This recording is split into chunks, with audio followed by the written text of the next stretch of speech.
But first at 5, a man charged in a fatal shooting on board a Via bus is now heading to prison. The suspect at the center of an all-out manhunt was sentenced to 40 years in prison today. The shooting happened last fall, sparking a widespread search for 21-year-old Zachary Gonzalez. The victim's family today saying 40 years is not enough.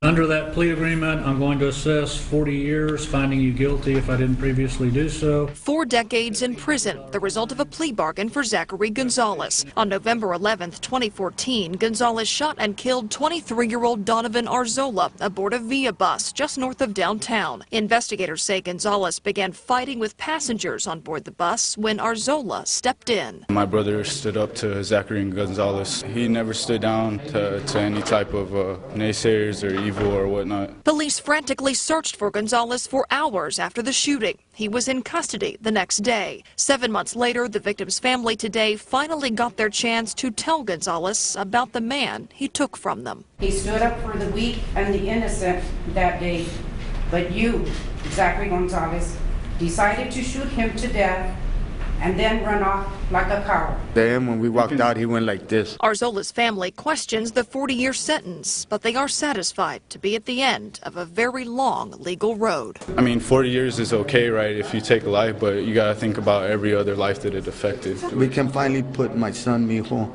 to rest where he knows that justice has been served in some way. Gonzalez was also fined $1,500 as part of his sentence today. He will get credit for time that has already been served.